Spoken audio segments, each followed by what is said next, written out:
Dan Gelinas from the New Democratic Party of Canada and the candidate for Chatham-Kent-Leamington.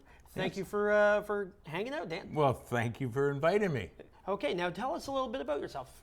Well, obviously my name is Dan Gelinas. I was born in Windsor, Ontario, and I've been living in beautiful downtown Wheatley for the last almost 27 years. I've been involved in politics since my high school days, getting into trouble with a history teacher that thought I shouldn't talk when he talks, and gave me an assignment to write an article on any political party. I turned it in, and I've been interested in politics ever since, Ben. And it's good. I enjoy it. I've been an organizer for elections across Canada, municipally, federally, and provincially. I ran in 2014 for the NDP in the provincial election. I had Andrea Horvath here in town 4 times during that election, and she was well received.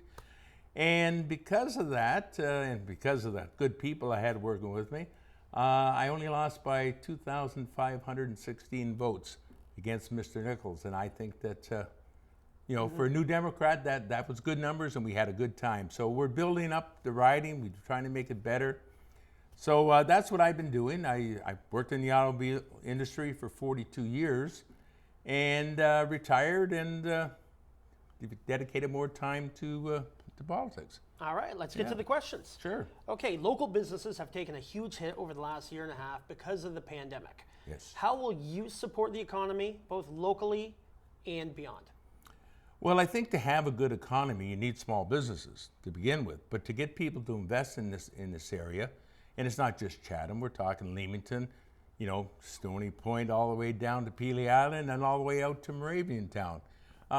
For people to invest, you have to have a solid base, which I mean by that is you have to have a great workforce, and we do have a good workforce here in Chatham-Kent. I worked at Navistar across the street here for 10 years, and I tell you, they were dedicated workers there. You need a good infrastructure. You need the roads, you need the bridges to help the farmers get to their fields, plant their crops, and get them to market. You need businesses that have access to high-speed internet so that they can communicate with the people. But at the same time, you need incentives to get good-paying jobs to these small businesses. We want to raise the minimum wage from $15 an hour to $20. That's a good living wage, $20. You can survive on $20. $15, you just touch and go.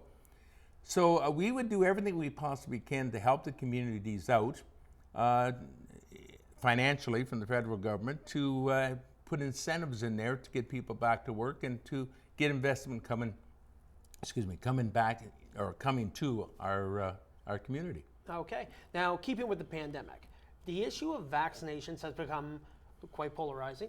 Do you believe vaccines should be mandatory for any field? Politicians, those working in long-term care, healthcare, or local businesses? Yeah. My view, probably objected by some people we know and love, but my view is this. If you're dealing with the public, you're dealing with people that have COVID, everyone should be vaccinated in that field.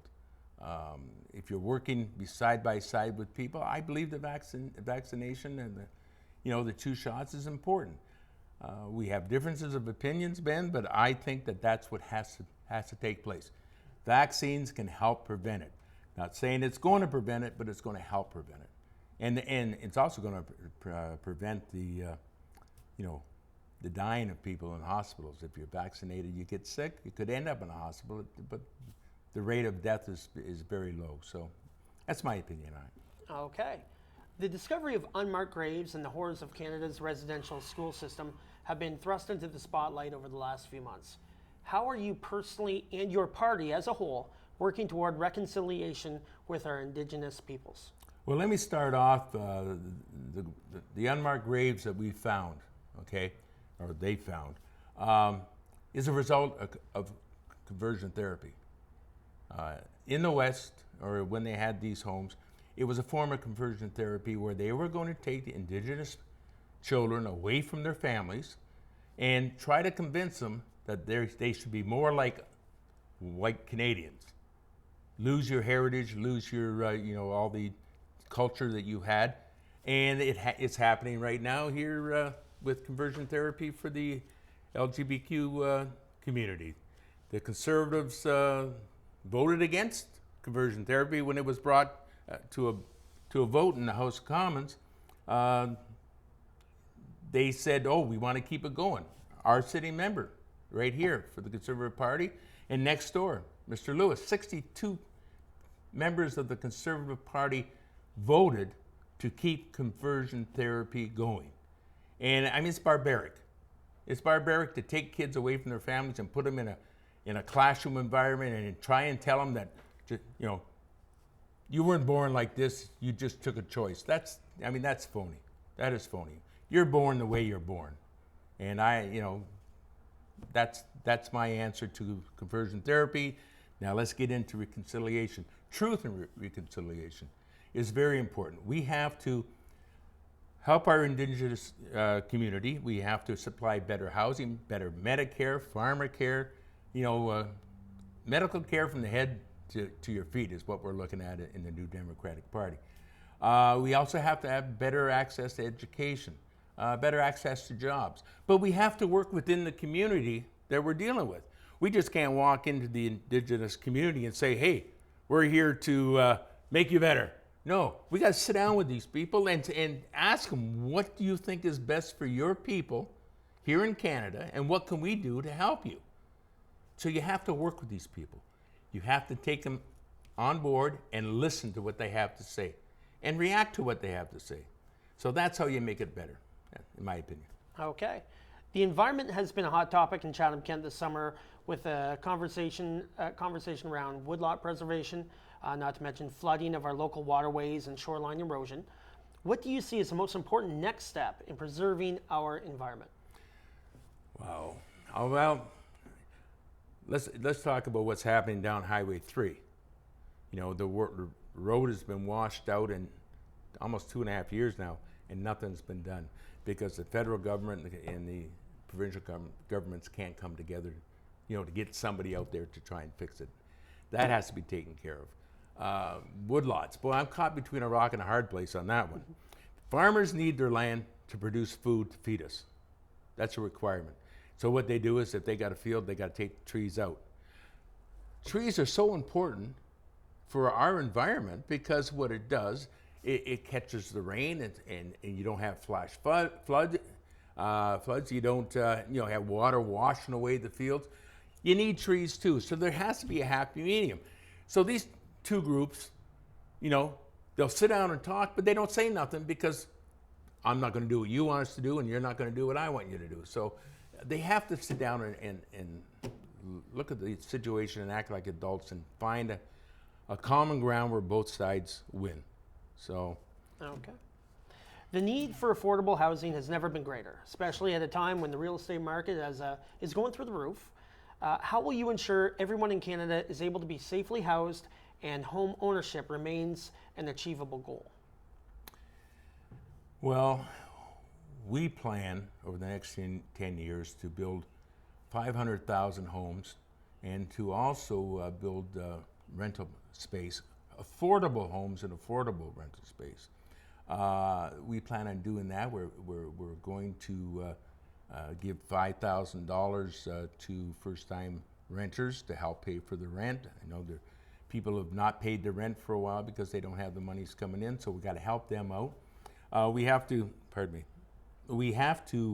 put in programs that are going to assist construction people who are building the homes. We're going to take away the GST and the HST from builders.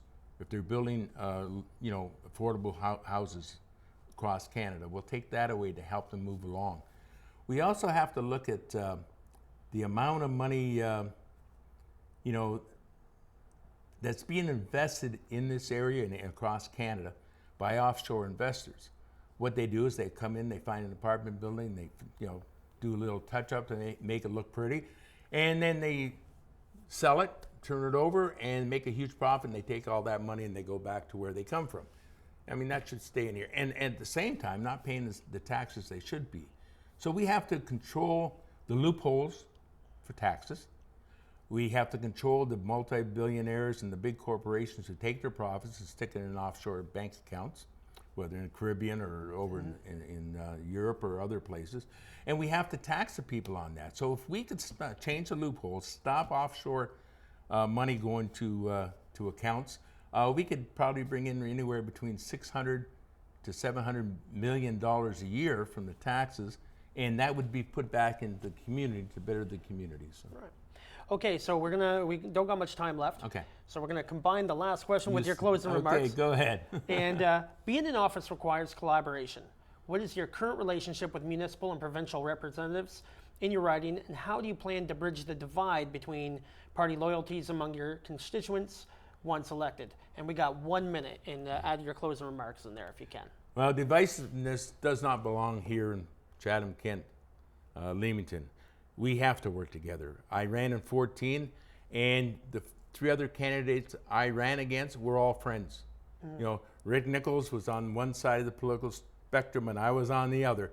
But we've been friends. We'd sit and we'd talk. Whenever we run into each other, we have a good friendship there. Same with the other candidates. So you have to be able to work with community, leaders in the community.